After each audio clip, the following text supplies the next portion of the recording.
What's going on, YouTube world? I am that dude named Dave, and I am back with the Boxing Now podcast. Before we get started here, let me do the normal house cleaning here. I need you guys to click on like and subscribe and click on that bell notification below. Why? I'm a struggle streamer trying to get to 1,000 subs by the end of the year. Small goal, big goal, large goal, but it's my goal. So let me give you guys a few seconds so you can do that.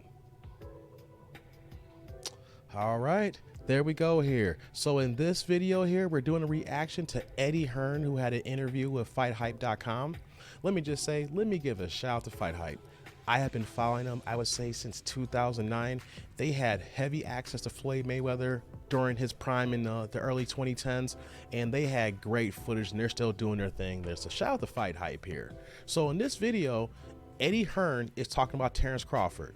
Now, if you guys been following me, we've been talking about Terence Crawford heavily recently. You know, he is 38-0, 29 KOs, the current WBO welterweight champion. He is the former unified 135 lightweight champion, and he is also the first undisputed junior welterweight champion of the world. And so he's ran into some issues recently as far as getting fights, things of that nature, after his last fight in November at the Mandalay Bay in November. I was there. I know I gotta keep saying that, but it was a great fight. He knocked out Sean Porter, fan favorite. Met him a few times. I'm a big fan of Sean Porter, so it hurt my heart to see him get KO'd, but it was a good fight in the 10th round there.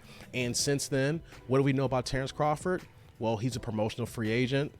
He's suing Bob Arum for a racial bias and saying that he wasn't promoted properly, and is suing for $10 million in damages for not getting him the fights like Errol Spence and other guys at the PBC. So what is Terence Crawford to do?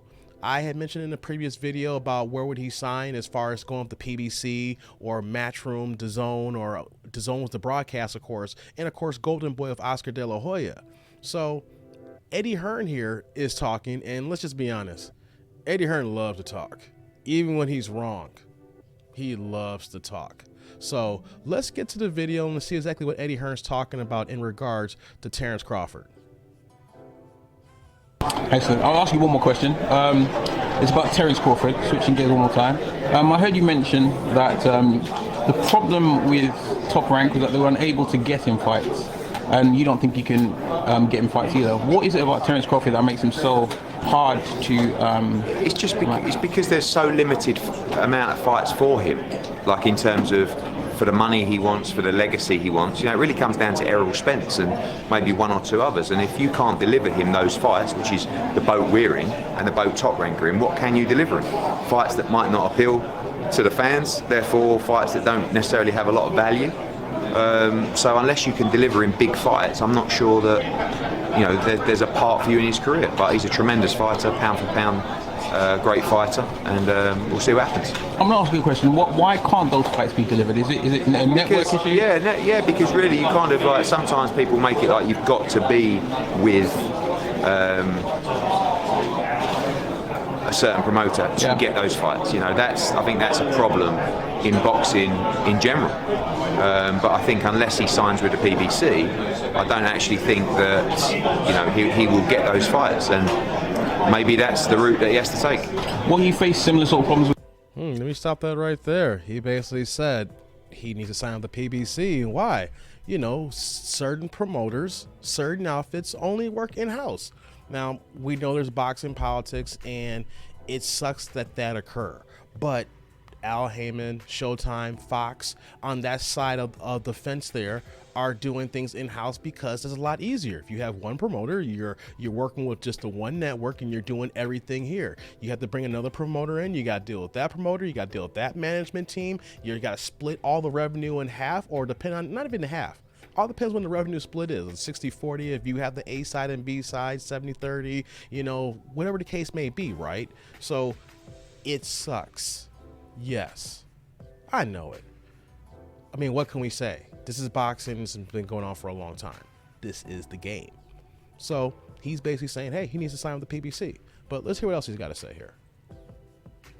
With Conor Ben?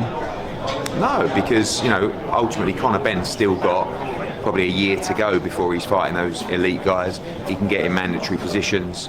I think that as well, people still believe that Conor Ben is beatable.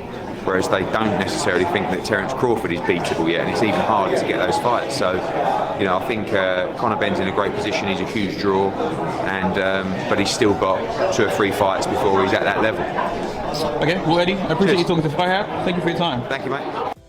Okay, so we'll end that there. So let me come back up to the screen here. And Eddie Hearn, like I said, he likes to talk, and there's so many times when he just talks so much where he just wrong, but he just loves to hear himself speak, especially when last year when we thought we had Anthony Joshua against Tyson Fury, and this is on the record that he was saying the fight is done, and the fight wasn't done. And things got dragged along to the point where that, hey, Deontay Wilder was able to use a little loophole in the lawsuit and was able to get his 3rd fight.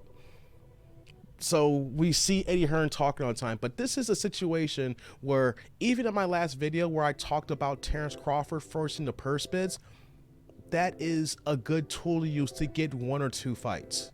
But do we think that Terence Crawford's career is done anytime soon?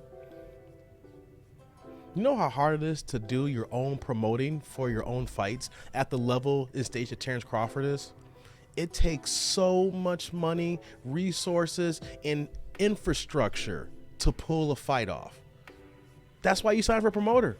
You let them handle the fights, you let your manager handle your personal business, and all you need to do is train, lace up the gloves, and fight.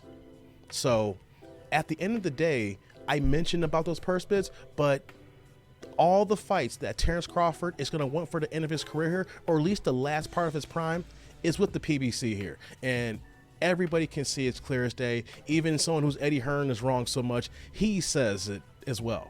So what do you guys think here? You know, do you think that Terence Crawford, I'm about to call him Tyson here, but do you think that Terence Crawford should sign with the PBC? Do you think he should stay and be a free agent? Or is there another option out there for him? So let me know. Click like, subscribe, comment, you know, the bell notification. Let me know what you guys think here. But until then, I'm Dad Dude named Dave.